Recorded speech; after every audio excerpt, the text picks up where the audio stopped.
Welcome to Lingua Latīna tutorials with Mr. K, Pensum D. This video explains the new grammar and syntax in chapter 44 of the Lingua Latīna per se Illustrāta series. This video is meant to accompany the Latine Disco text available from Focus Bookstore and the Pensum D worksheets available from 50%latin.blogspot.com or christianlanguage.com. Let's get into the text. Look at line number 13 to start. So here we have Igatur Latini cum quibus tulo regnante foedus ictamerat sustulerant animos et cum incursionem in agrum, etc. So we have, therefore, the Latini, or the Latins, with whom a treaty had been struck while Tullus was reigning. They had grown arrogant. They had raised up their spirits, literally. They had grown arrogant, and they had made an incursion. And when they had made an incursion into the farmland of the Romans, etc. So the new feature here is tulo regnante, and we have both of tulo regnante, both ablative, singular, regnante being our present active participle. So this is literally with Tullus reigning. This is an ablative absolute, and we've seen many of these, but usually or often we've seen them in the past in the passive. So regnato, so tulo regnato after Tullus had reigned, as opposed to tulo regnante while Tullus was reigning. So translate these present active ablative absolutes usually with while Tullus was reigning. The next new feature is in line 21. Let's move ahead. Here we have. We could finish off the rest of this line though, so that they had made an attack on the Roman farmland.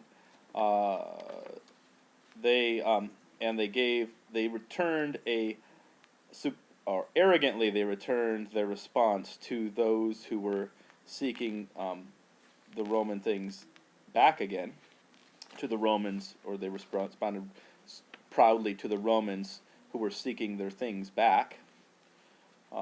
Having thought, this is the the Latins, having thought that the lazy Roman king was going to carry out,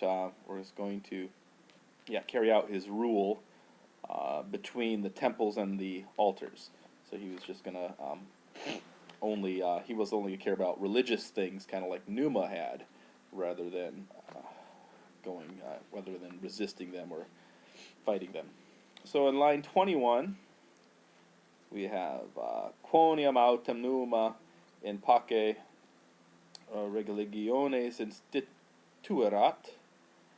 Actually, we're in the wrong line. We need to go ahead to, or let's go up to pacem. So we have pacem aui regno, magis necessariam fuisse credebat, cum in novotum feroci populo, severo otium sine in uria haud facile habiturum. So he was thinking, this is Ancus, was thinking that the peace of his grandfather that peace was more necessary to the kingdom of his grandfather, both in a new and in a fierce people, but that he would have peace, otium, or leisure. He would not at all have that easily without injury. So in other words, he was thinking that he would have peace, otium. He would have peace not at all easily without some bloodshed or some kind of a fight. So the new feature here is habiturum. Notice that habiturum is our future active infinitive, but that it is missing esse. And so a quick review of our infinitive. So we're just going to take habera, to have.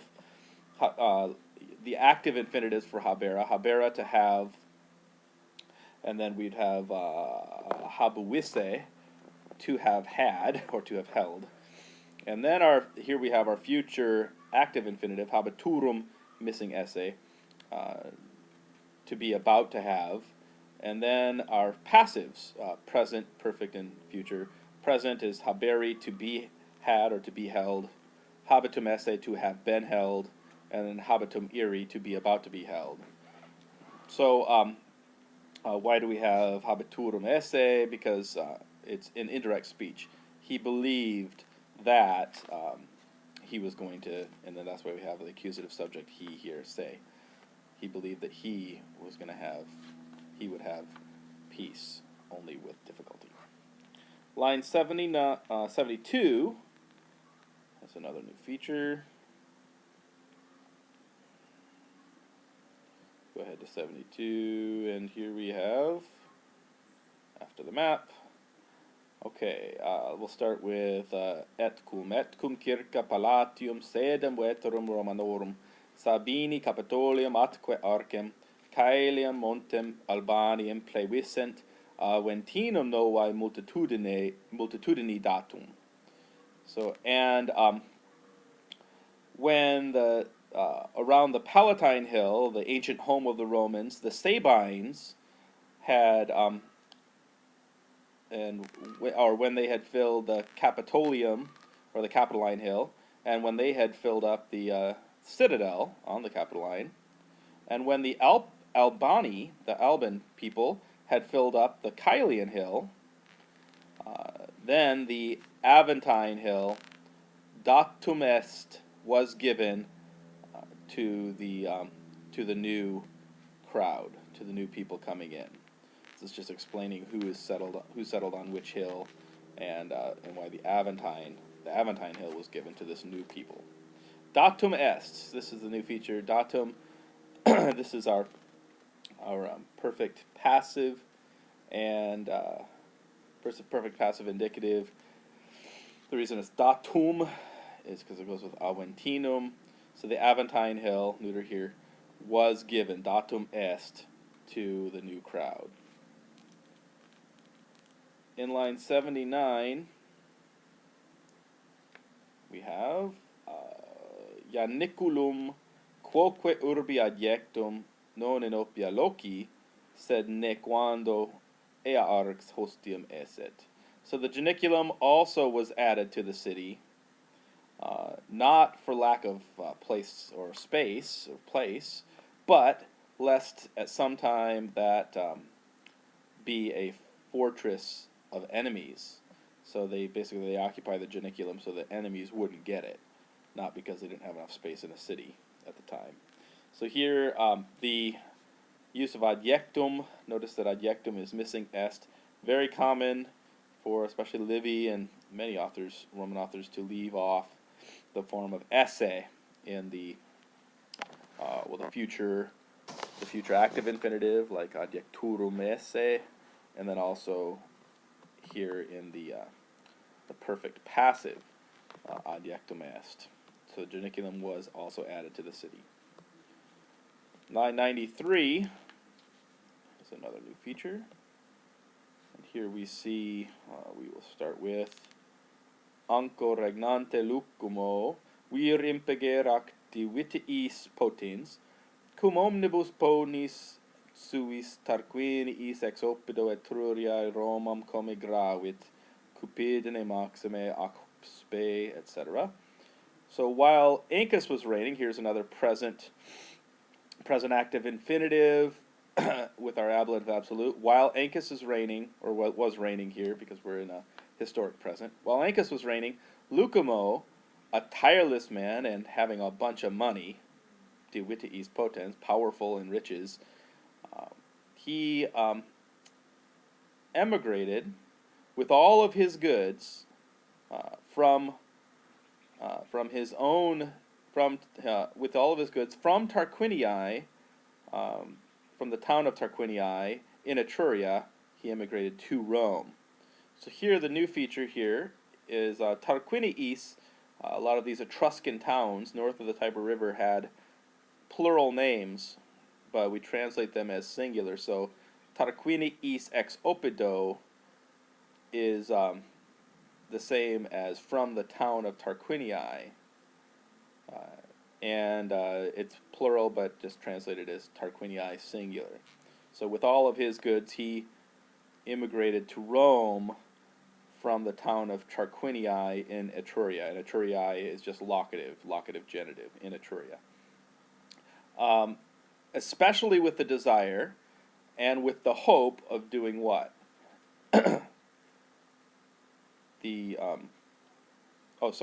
This ablative here, Tarquiniis, he immigrated to Rome from Tarquinii. This is an ablative of separation. Tarquiniis. We're going to see another form of Tarquiniis here. So he's especially desirous of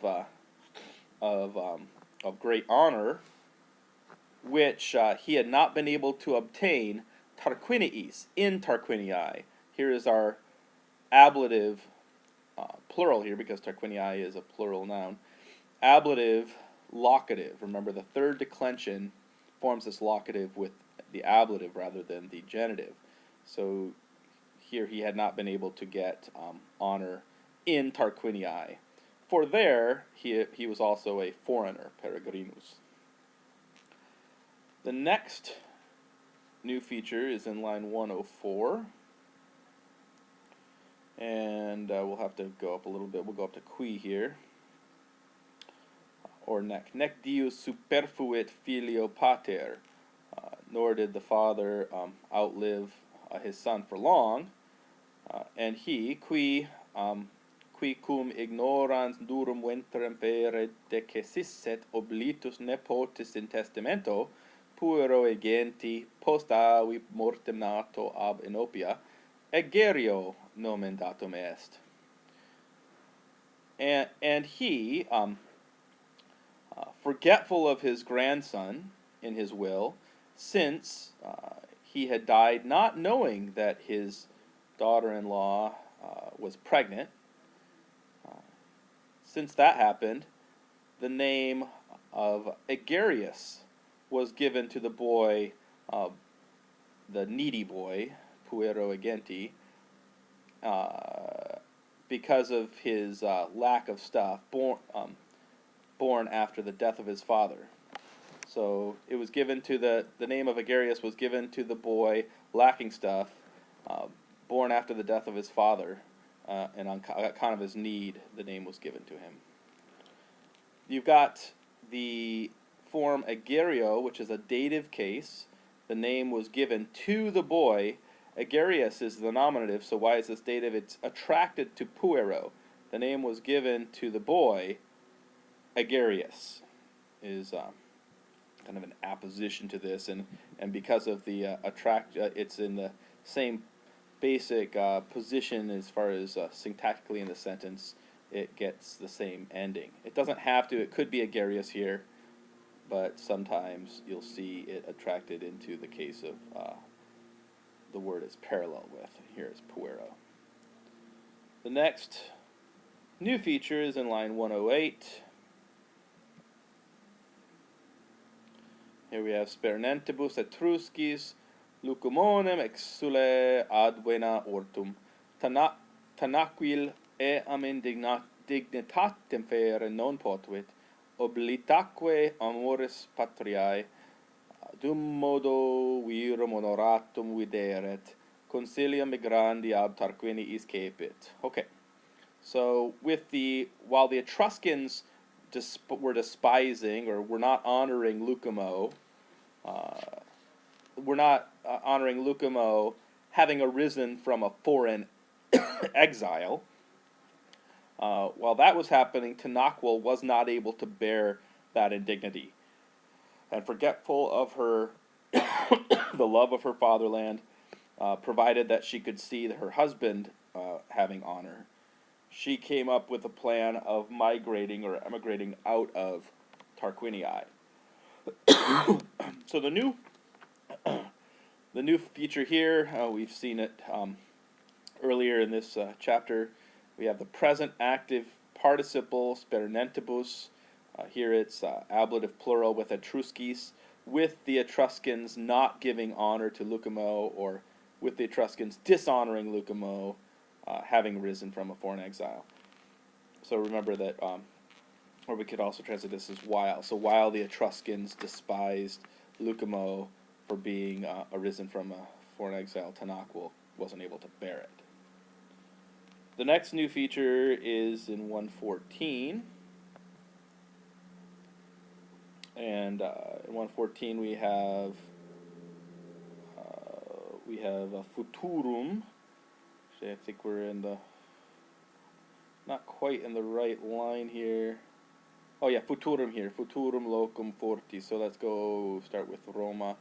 Roma adid aptissima visa est in novo popolo, ubi omnes repentina atque ex virtute nobilitas sit, futurum locum forti ac strenuo viro. So Rome, visa est, remember the past tense of videre means to seem. Rome seemed very appropriate to this desire that she had. Rome seemed very appropriate to this desire for in a new people where everything is sudden and new, and nobility comes from courage or virtue. She said that there would be a place for a brave and a strong, for a brave and a hardworking man. Futurum here is short for futurum esse, for an indirect speech. Basically, this is what she was saying, that she was saying that in a new people, where everything is sudden, blah, blah, blah, that there would be a place, futurum esse, future active infinitive. The next new feature is in line 143. So we'll go ahead to 143.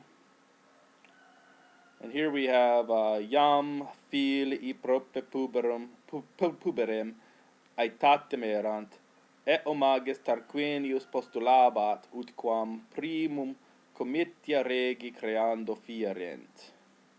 So now the sons were nearing the age of puberty. Because of that, Tarquinius was demanding more, that as quickly as possible, quam primum, that election committees be made for the choosing of a king. A couple of new features here. One of them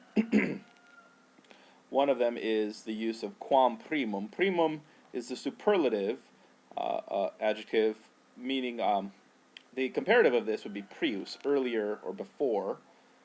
And here is the very first. When you have quam with it, it turns into as first as possible, literally. But here we're going to translate it as quickly as possible. As quickly as possible, that the election committees, the comitia, be made, fierent, our imperfect subjunctive from fio, for the choosing of a king. Here's the next new feature, rex, regis, regi. So here is our dative of rex, along with our gerundive from creare, to choose, be made for the choosing of a king. This is a dative of purpose, for the king to be chosen, for the king about to be chosen, or the way we would translate it as for the choosing of a king. And remember, the Romans just didn't like to have a gerund here, where you'd say for creando regem, for the choosing of a king, the object. So instead they put them both in the same case, both here dative of purpose.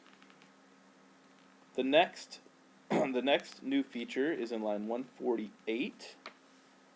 That is right here with, we'll start with se. So, or actually maybe we should begin with tum. So tum ipse regnum petivit et orationem dicetur habuisse ad conciliandos plebes animos compositam. Se non rem novam petera, quia duoniam peregrini Romae regna visent, et tatiam non ex peregrino solum sed ex hoste regem factum, et numam ignarum urbis non petentem in regnum accitum. It's a long sentence, but I'll start here with, then he himself sought the kingdom, or sought to rule, sought the reign. And he is said to have held a speech composed to win the spirits of the plebs over to himself, or to make the spirits of the plebs friendly to himself. And this is a speech that he was not seeking a new thing, because now 2 foreigners had already ruled at Rome, and he said that Tatius not only was chosen from a foreign people, but he was even made king from an enemy people, and that Numa, not even knowing the city, not even seeking the kingdom, was chosen was brought into his reign. So, or was summoned into his reign, or into the kingdom. So here we have the two, or actually, yeah, 2 new features here. One of them is regna wisent. This is our third-person plural pluperfect subjunctive. Remember that we formed that from our perfect stem, regnav, or regnaw, and add isem, isse, sisset, etc. to that ending to form our pluperfect subjunctive. So why is this subjunctive, though? We're in indirect speech. He said in his speech, he said that our accusative subject, that he was seeking not a new thing, since 2 foreigners had reigned at Rome. The reason that we have the subjunctive here is that when you're in indirect speech, and you have the accusative infinitive construction, any qua clauses, any QU, relative clauses, or quia, quod, or quodam phrases, those are quoniam, quia, quod, or quoniam phrases, those are all going to have a subjunctive following them in indirect speech, which is why we have the subjunctive here. The other new feature is that we have factum.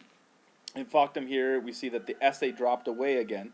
We're in indirect speech that Tatius was made king from an enemy. So factum esse, our perfect passive infinitive. The next new feature is in line 153. And here we have maiorem partem aetatis eius qua civilibus officiis fungantur homines se Romae quam in vetere patria vixisse, domi militiaeque subhaud spernendo magistro ipso anco rege, Romana jura, Romanos ritus se dedicisse, etc. So he's saying that he had lived, vixisse, this is all indirect speech, which is why we have the perfect infinitive here, that he had lived the greater part of his life, or of that part of the life in which people earn public offices, or serve in their public offices, that he himself had lived that out in Rome, rather than quam in his ancient fatherland. So he's explaining why they should forgive the fact that, or they should elect him as a king of their people, because he never had a chance to have public office in because he had lived in Rome his whole life, rather than in his fatherland. So anyway, so that he had lived the greater part of his life there, in which people, homines, obtain or perform or live out or finish out their public offices. So fungantur here, we have the subjunctive from fungi, and the reason that we have a subjunctive in this case is another, we're in indirect speech, that he had lived out the greater part. Qua, we have another qua clause. Here's a relative clause inside of indirect speech, so you end up with a subjunctive, present active subjunctive from this deponent. Notice also that the object of the deponent, to perform or to finish public office, is in the ablative, because fungantur is a puffy verb, one of those 5 verbs that take an ablative object. Fungi is one of them. The I'll finish the phrase here. So that he had lived that out at home and at war, that he had learned Roman laws under a teacher that shouldn't be despised, as under a not at all dishonorable teacher, namely ipso anco rege, under King Ancus himself, and that he had learned Roman rituals under him, etc. So he's going on to explain why he should be king. The next new feature is in line 184. Let's go on to the next page. And here we have, we'll start with, we'll just go with ventoque. Ventoque juante acensa ligna pontem incendunt. And with the wind helping, the pieces of wood that were lit on fire set the bridge on fire. Pontem incendunt. So acensa is just our perfect passive participle, the pieces of wood having been lit on fire. The new feature, though, is vento juante. I've seen it a couple times earlier in this chapter. This is our present active participle, juante, in the ablative, with a noun, here vento, with the wind helping. So we could translate this as while. While the wind helps out, the pieces of wood that had been lit on fire set the bridge on fire, or light it on fire. The next new feature is in line 198. So here we have, we'll start with collatia et quid agri, citra collatium erat Sabinis ademptum est. So collatia and whatever farmland was on this side of collatia, which was on this side of collatia, was taken away from the Sabines, ademptum est Sabinis. The new feature here is quid agri. What is the case of agri? It's from ager. It's one of the vamp lamps, one of the R-ending nominatives that decline like servus, like a normal second declension. So this is just genitive singular, agri, whatever part of the farmland. So what this actually is a partitive genitive. Partitive with quid. So often you'll have a neuter noun or a neuter pronoun like quid or quid or aliquid, and you can have a genitive with it, a partitive genitive, and you're just going to translate it not as whatever of the land or of the farmland, but whatever farmland was on this side of collatia was taken from the Sabines. Quid novi is another example when you ask the question, quid novi, what's new? Literally, what of new? You have the neuter pronoun quid with the partitive genitive novi, just like you have quid agri. Okay, the next new feature is in line 226.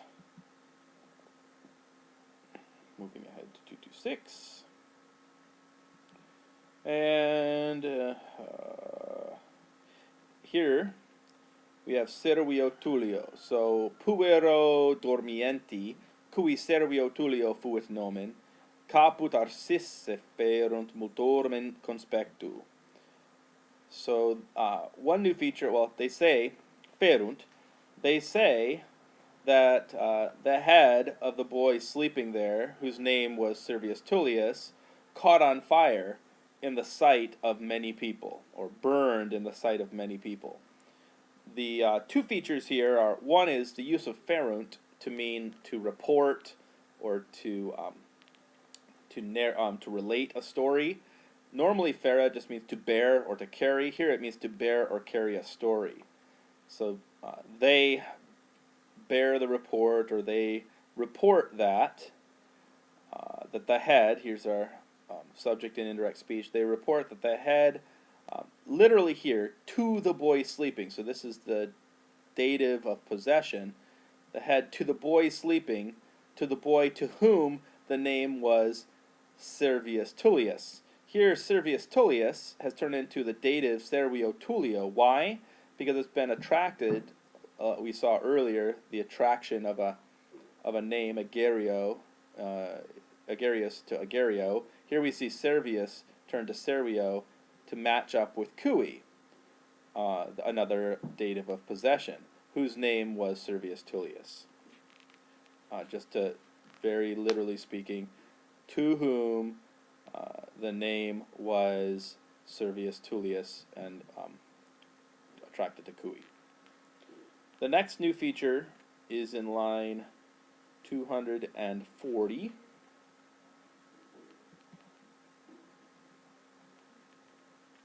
And there we have cordi. E venit facile quod dis cordi esset. It turned out easily what was in the heart of the gods, or literally what was for a desire for the gods. And when I translate it literally, you see that these are both datives, and from cor cordis, so cordi being our dative here of purpose, for the purpose of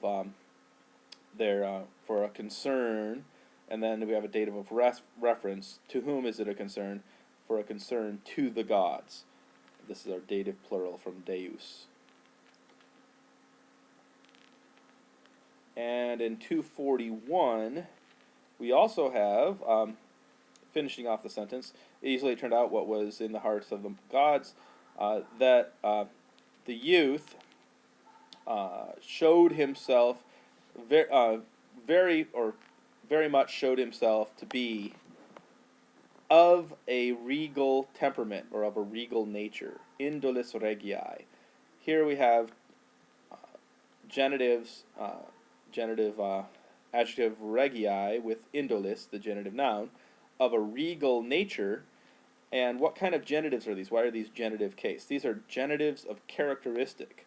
A youth of a regal nature, describing the character of the youth, the young man. The next new feature is in line 262.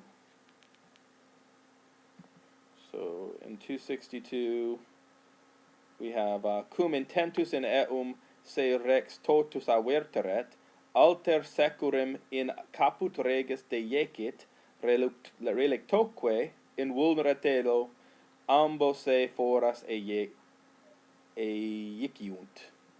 So when intent upon him, the king had turned his whole attention, had turned himself, the king had turned himself entirely toward him. This is the guy who had come in and was claiming he needed to see the king himself.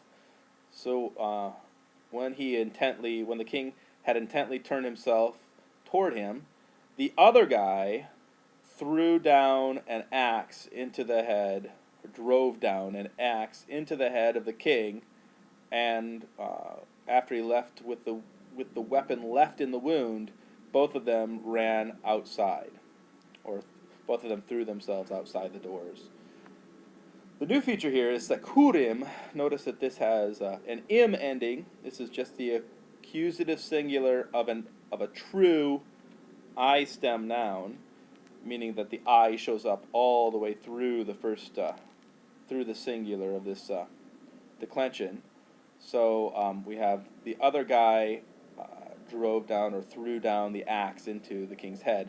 Securim. If we were going to decline securim, axe, entirely in the singular, we would have securis, and then securim, securis in the genitive, securi and securi in the dative and ablative. So notice that the I shows out throughout. Is, im, is, e. I's through the whole declension. That's why it's called a true I stem. Other words like that are Turis, tower, and Tiberis, the Tiber River, are like that. In line 266, we have, let's start with clamor inde concursusque, fit hominum mirantium quid re esset. A shout, thence a shout and a running together happened of people wondering or marveling what was this thing that was going on. Quid rei. Here's another example of a partitive genitive, rei, from race. and with a neuter pronoun, quid. What of the thing, or what was of this thing, but we would translate, what was this thing that was going on, or what was this thing? The next new feature is in line 286. And here we have, we'll start with interim populum iubet servio Tullio dicto audientem esse, jura daturum esse, alle isque regis muneribus functurum. So we have, this is Tullia says that she orders, in the meantime, she orders the people, oh sorry, this is Tanaquil speaking, Tanaquil, in the meantime, orders the people to listen to Servius Tullius, or literally she commands the people to be paying heed to the commands of Servius Tullius, or to Servius Tullius having been, after he's spoken. Give heed to the words of Servius Tullius, is how we'll say this. And that, and this is indirect speech, she says that he was going to give them their laws, and that he was going to fulfill the other duties, alle isque muneribus, of the king. So the new feature here in 286 is the use of functurum from fungi, and remember that fungi is one of the puffy verbs, which is why we have muneribus from munus. This is our ablative plural as the object of functurum, that he would perform, or that he would fulfill the duties, the ablative muneribus, the other duties of the king. The next new feature is in line 324. Go ahead to 324. And here we have quinta classis aucta, a fifth class. This is Servius divided the people into various monetary classes. A fifth class was added from Augera. Aucta est, notice again just that the est has dropped away. This is just our perfect passive was added, and the reason we have a feminine form here, aucta, is because classis is feminine. A fifth class was added. The next new feature is in line 351. In 351 we have, we'll start with id communiter a civitatibus asiae factum fama ferebat. And we'll call the fama here the mass media from the citizens of Asia were reporting ferebat that fact communiter everywhere. So above we said Iam tum erat inclutum fanum Dianae Ephesae. So then at that time already the famous temple of Diana at Ephesus, or the temple of Diana at Ephesus, was already at that time inclutum, famous. And the mass media, or the reports coming out of Asia, or from the citizens of Asia, were making that fact clear everywhere, communiter, commonly, to all people. So basically the people in Asia are bragging about their big, awesome temple, and everyone knows it. In line 374, we have, let's get down to 374, and here we'll start with just alterum tarquinium admirari et virumesse dicera ac regio sanguine ortum sperner sororum quod viro audaci nupta ipsa audacia careret nullis verborum contumeliis parcera de viro ad fratrem de sorora ad virum. Okay, so this is Tullia complaining. This is the wild Tullia complaining. And she admired admirari. She admired the other Tarquin, the one that she was not married to. She admired the other Tarquin. She was saying that he was a man. and that he was arisen from regal blood. She was despising, she was despising her sister because, having been married to an ambitious man, audaki wiro, or a bold man, she herself lacked boldness. She was sparing no insulting words about her husband to her brother, so she was telling her brother bad things about her husband, and she spared no insulting words from about her sister to her husband, so she was saying bad things about her sister to her husband. This, all of these infinitives here in this section, admirari, dicere, spernere, these are all historic infinitives. So we're translating just like there would be perfect verbs. So she was admiring the other Tarquin. This is just our present active infinitive, to admire, from a deponent, admirari, but it's translated as she admired. Same thing with dicere, to say or to speak, but here we're translating as she said that he was a man, talking about the other Tarquin. The same thing, you'll see the same thing down in lines 384 and 385, where we have nec nocte, nec interdio, diu virum conquiescere pati, ne gratuita praeterita paracidia essent. So neither by night nor by day was she allowing her husband to rest, lest the murders already committed be gratuita, be pointless, be without reward. So we have the infinitive pati from patior, so here to suffer or to endure, but we're translating rather than to suffer or to endure, she endured, so she suffered or did not allow here. Nor by night nor by day did she allow her husband to rest, nor, or lest the murders be pointless, and the spectare, I think I didn't do spectare. Oh, we need to do spectare here. So iam enim abscellere ad aliud scelu spectare mulier.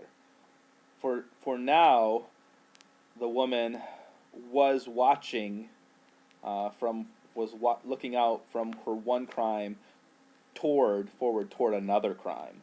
Spectare here again being in a historic infinitive, just like pati, was watching out for, rather than to watch. The next new feature is in line 396. And here we have, we'll start with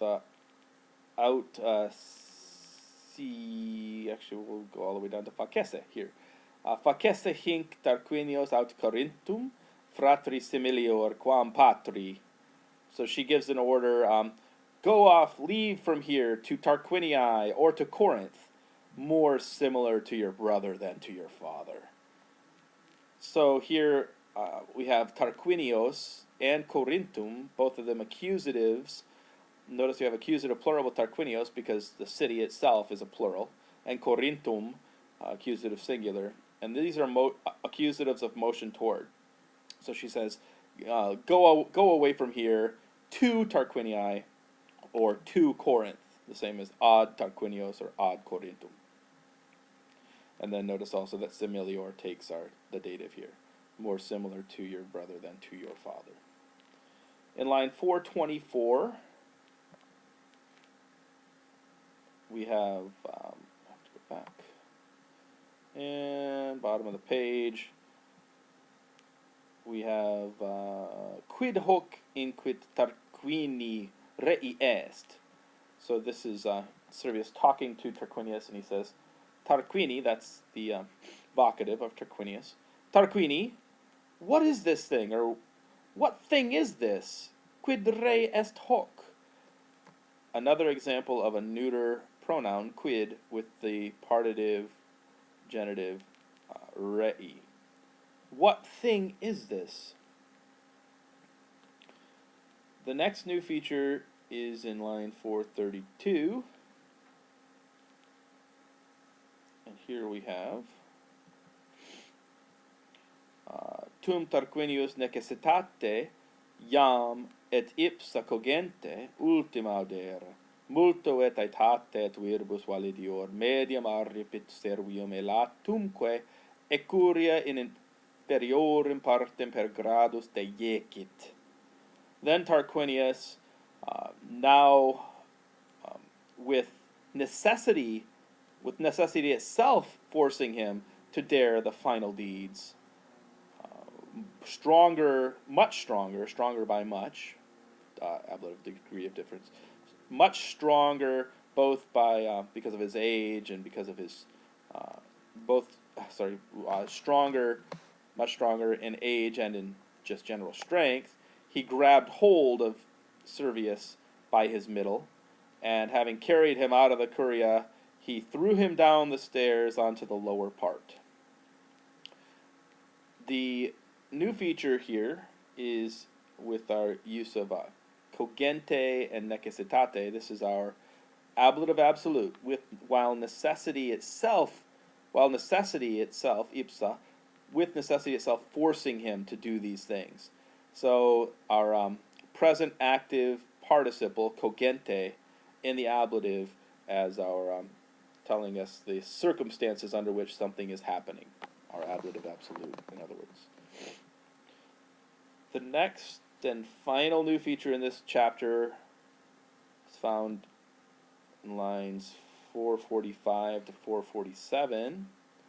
So we have foedum in humanumque indetradatur scelus, Tulia per patris corpus carpentum egisse fertur, partemque sanguinis accaetis paternae cruento vehiculo tulisse ad panate suos virique sui. So a foul and inhuman crime is related from that time, thence. So here we have, first of all, tradetur, meaning the same as fertur, is born or is reported, is handed down, is related, the same as narratur. So a horrible thing is reported, a horrible crime or a foul and inhuman crime is reported from then. And this is the crime, that Tulia is said, here we have fertur, again meaning the same as tradetur, Tulia is said to have driven her little chariot or cart over the body of her father, per corpus patris, and she is said to have borne a part or some of the blood and of the gore of her father's gore on her bloody vehicle. She is said to have brought that to her household gods and to her husband. So we have the new feature here is the use of tradetur in the passive as a way of saying to relate or to tell a story. It is related, and you can get indirect speech structures after the use of fera and tradera in the passive. And well, those are all the new features for chapter 44. Thank you for listening.